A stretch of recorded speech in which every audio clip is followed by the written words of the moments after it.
If someone told you that every tree, every rock, every star, and even the seemingly empty air around us is filled with spiritual energy and vitality, that angels and demons stand before us, that fairies and spirits whisper in our ears, would you believe it? Scientist Jeremy W. Hayward says it's true. The reason we don't perceive it is that our education has limited our ability. Hayward holds a PhD in physics from Cambridge University. In the 1960s, an unexpected encounter with Tibetan Buddhism sparked his deep interest in the spiritual realm. This led him to study molecular biology, help Buddhists establish meditation training schools, and collaborate with the Princeton Engineering Anomalies Research Lab to explore paranormal abilities. In 1997, Hayward compiled his years of research into a book written in the form of letters to his daughter. This is the book we introduce today, Letters to Vanessa. The World of Spiritual Perception. Hayward writes that when we were children, we experienced the world with our hearts. Back then, we believed everything around us was alive. On a moonlit night, when he walked home with his daughter, she would say, "The moon is following us home." If a tree in front of their house was cut down, she would cry out in distress, "They are hurt." My friends, at that time, we lived in a world filled with spiritual presence. Then we started school. We learned to perceive the world through our physical senses, primarily believing what our eyes could see. Teachers told us, the world is made of matter. As children, we accepted this idea entirely, and from that moment, we entered a lifeless, mechanical world. Seeing is believing. But how reliable are our eyes? Hayward argues that they aren't always trustworthy. He presents two fascinating examples. Example 1. Darwin's voyage. During Charles Darwin's famous voyage on the HMS Beagle, he recorded a peculiar incident. One day, while anchored near a small island, the crew rowed ashore and told the island's natives, "We arrived on a big ship. Look, there it is." They pointed toward the horizon, where a faint black speck could be seen. But the natives shook their heads, insisting, "There is no ship." Perhaps due to a lack of experience with long-distance voyages, the natives could not associate the tiny black dot with a large ship. To them, it simply did not exist. Example 2. The Harvard card experiment. Harvard psychologist Jerome Bruner designed a playing card experiment. He had students observe a fast-flipping deck of cards through a tube, similar to how we view images in a kaleidoscope. However, there were two decks, one normal and one altered, where red hearts and diamonds were painted black, and black spades and clubs were painted red. When asked what they saw, students struggled to identify the manipulated cards. Even those who noticed something unusual tried to rationalize it. One student insisted he saw a red six of spades and explained that the tube must have contained red light, which tinted the spade red. An interesting explanation, but completely incorrect. Belief shapes perception. Hayward points out that many other experiments confirm the same truth. People generally do not see what they do not believe in. This might explain an age-old question. Why did people in religious eras and regions frequently witness miracles? While in secular times and places, such as today, miracles seem absent. Perhaps miracles have always been present, but our eyes selectively choose whether to see them. Fairies and spirits. Hayward then discusses medieval Europe, where not only Christianity, but also alchemy flourished. One key phrase among alchemists was, "as above, so below." This cryptic statement suggests that heavenly events reflect earthly happenings, and that the material world contains hidden divinity. In those times, people frequently saw various supernatural beings. Angels, ghosts, fairies, and spirits, and even interacted with them. Historian Carl Jung records a curious case of a tailor named Snowball and a bird spirit. One night, Snowball was riding home when a crow suddenly plummeted in front of him, seemingly dying. However, he saw a glow emanating from the bird and sensed it was a spirit. Alarmed, he prayed, "God, protect your people from harm." The spirit did not harm him, but followed him twice more. Snowball eventually realized it sought his help, The spirit revealed that it had once been human, but had committed a wrongdoing, causing it to be trapped in an unfriendly realm. It needed absolution from a priest to be freed. Snowball agreed to help. Shortly after, Snowball fell ill, and, with great effort, sought out a priest. No one knows what they discussed, but Snowball later claimed the spirit was liberated. And in gratitude, it revealed insights about his future. Such stories were common in the Middle Ages. In more recent times, they have become rarer, but not entirely absent. In some old villages in Ireland and Scotland, a few elderly individuals still claim to see fairies. In the early 1900s, American anthropologist Walter Yealing Evans Wentz traveled there to investigate. The elders described the fairies not as the tiny, cute creatures from storybooks, but as tall, human-like beings with a translucent glow, dressed in ancient attire. They often appeared during religious ceremonies and parades, and were kind to humans. Interestingly, younger generations could rarely see them. One elderly local speculated that education was to blame. Young people were taught that fairies did not exist, and over time, they lost the ability to perceive other realms. This is similar to how children who recall past lives often forget those memories after being repeatedly scolded by adults. A personal encounter. Hayward himself experienced something extraordinary. A few years ago, he was teaching in an ancient French castle. One segment of his course involved inviting spirits to join. He didn't expect anything to happen, till a young German woman suddenly turned serious and said, "I see a man in medieval green clothing standing outside the window, peeking in. He's not human. I've been able to see these beings since childhood." She then exclaimed, "Professor, I'm scared." The room tensed. Trying to maintain composure, Hayward reassured her, "Don't be afraid. Why don't you ask him what he wants?" It turned out that the green-clad man was the castle's guardian spirit, the equivalent of a land god. He explained, "I'm just here to make sure you're not causing harm." Though the castle was old and crumbling, to the land god, it was a treasure worth protecting. The paradox of the material world. After discussing spirits and fairies, Hayward turns back to the scientific definition of the material world. He argues that both perspectives, the material and the spiritual, can coexist. Just as a photograph can be taken in black and white or color. A black and white photo can be clear and beautiful, but a color photo captures reality more accurately. However, we seldom realize this.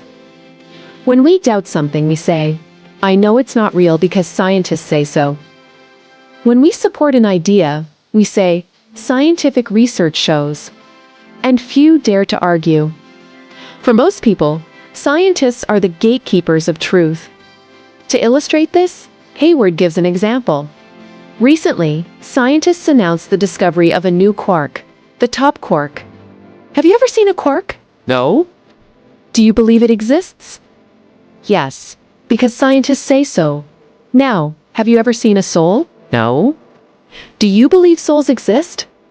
No, because scientists say they don't. This is the logic most of us follow. In a way, our faith in scientists mirrors our ancestors' faith in gods. Our ancestors followed gods in hopes of reaching heaven. As for us, where will science ultimately lead us? Hayward suggests we should reflect on the origins of science, because, as the saying goes, the beginning determines the end. Aftermath of the witch hunts. The rise of modern science can be traced back to the infamous witch hunts of the Middle Ages. This campaign spanned several centuries, during which over 1 million people were burned to death under accusations of being witches. 80% of them were women, charged with spreading heresy. However, the so-called witches were often just village healers, and the accusations were usually fabricated. Eventually, even mystics and alchemists were implicated. Even Joan of Arc of France was once considered a witch. Gradually, people began to realize that all of this seemed less about truth and more about power. The church saw itself as the sole representative of God, so any alternative representation had to be eliminated. Once people understood this, they became less willing to follow the church. At the same time, the middle class was on the rise, and with money in their pockets, people began to realize they could create a comfortable life in the present by mastering nature, without waiting for the afterlife promised by the church. Thus, science emerged to help people seek maximum satisfaction in the material world as defined by science. But can material satisfaction truly bring a heaven-like life? The butterfly effect? In 2025, earthquakes, fires, and floods struck one after another. The pandemic began spreading again. Turn on the news and you'll see countless worried faces. Some might ask, with technology so advanced that we can travel through outer space, why is the weather still so hard to predict? That's when meteorologists step forward. They ask, have you heard of the butterfly effect? Research shows that a butterfly flapping its wings in Brazil could cause a tornado in Texas a month later. Though this conclusion was drawn from a computer simulation in 1961, it has nonetheless been widely accepted in the scientific community. That's because it filled a theoretical gap, explaining natural phenomena that lack observable patterns. On this foundation, chaos theory was developed, sparking a global fascination. You see, Earth's ecosystem is an extremely unstable system. Even a tiny event can trigger major consequences. So it's actually normal that weather is unpredictable. Naturally, this means we can't really prevent natural disasters like earthquakes, tsunamis, extreme droughts, wildfires, and floods. However, native classical sounds, native meditation zone, and native world group have been recording the meditation for rain summoning. Don Jose Matsua, an elder of the Hickle people in Mexico, once described how he brought timely rain to sun-scorched land. Matsua died in 1990 at the age of 110, and his life was full of legend. He described how, during a blessing ceremony, he chanted wholeheartedly, sending love to the 5 directions, east, south, west, north, and center, realigning his connection with the environment to restore balance. Then clouds began to gather, and within hours, heavy rain fell. Matsua said it was love that brought the rain. You might ask, wasn't that just a coincidence? Someone argued, if a butterfly flapping its wings can cause a tornado thousands of miles away, why can't prayer and song bring rain? Isn't it the same principle? In the early 20th century, Wilhelm lived in China for over 20 years and traveled extensively. One year, he visited Jiaozhou in Shandong province. At the time, the area was suffering a severe drought with many casualties. After much searching, the villagers brought a revered sage from the nearby mountains to pray for rain. Wilhelm saw an elderly man with a gray beard being carried in a sedan chair to a small wooden hut outside the city. After that, no one disturbed him or knew what he did inside. 3 days later, rain fell, as promised, and even light snow followed. Wilhelm was astounded. He had never seen someone capable of summoning wind and rain. So he visited the sage, who surprised him by saying, "I did not summon the rain." Then how did it come? The old man explained that the drought happened because the land and its people had deviated from the Tao the way. When he first arrived, their disorderly energy affected him too, making his mind chaotic. It took him 3 days to restore his own balance. Then the rain came naturally. Humans and nature are one. So to resolve environmental issues, we must first correct ourselves. This idea resonates in other cultures too. Western alchemists say the laws of the universe are reflected within humans. Shamans in the Indonesian islands warn not to let negative emotions manifest physically, because the human body is a microcosm of the earth. Care for your body, and you care for the earth. The collective unconscious. After studying global religions and myths, Jung proposed the famous theory of the collective unconscious. He believed that regardless of culture, all humans are psychologically connected. Deep within our consciousness lies a shared layer, passed down through generations. He called this the collective unconscious, and believed it to be the root of humanity's belief in reincarnation in past lives. Why do we share this cross-cultural connection? Jung believed that all gods, angels, and demons across cultures reside in the same realm.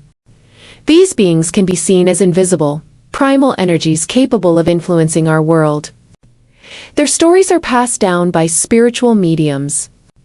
That's why myths from all over the world bear striking similarities.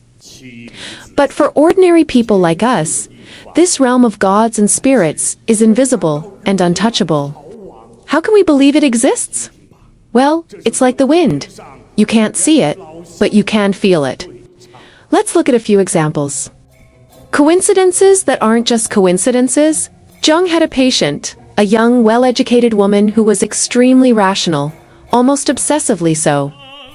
One day, she told Jung she had dreamt of a golden scarab-shaped brooch the night before. As she spoke, a tapping noise came from the window. Jung opened it and caught an insect. He looked at it and placed it in the woman's hand, saying, "Here is your scarab." The woman was stunned.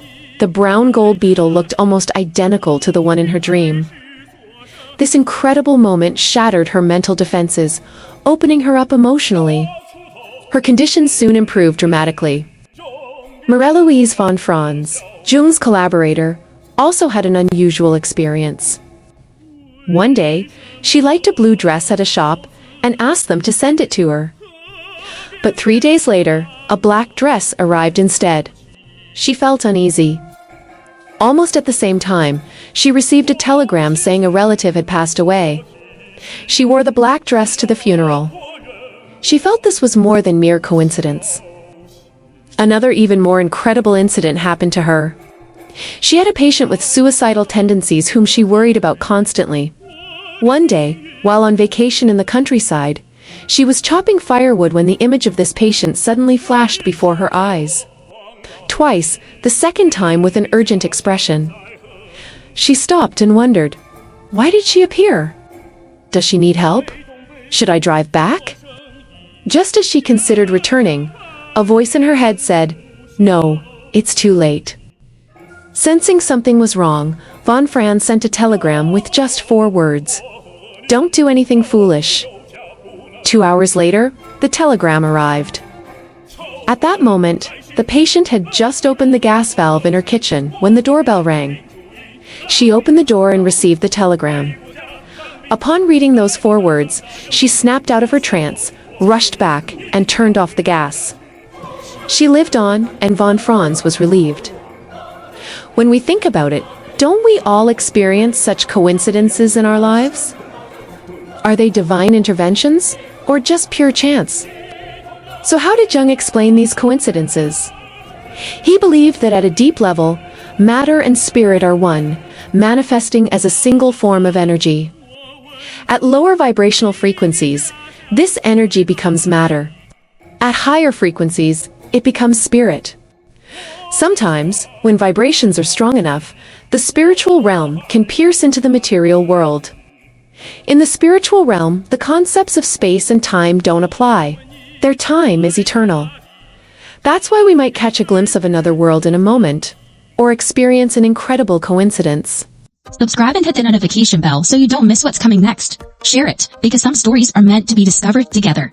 And stay curious. I'll see you in the next chapter.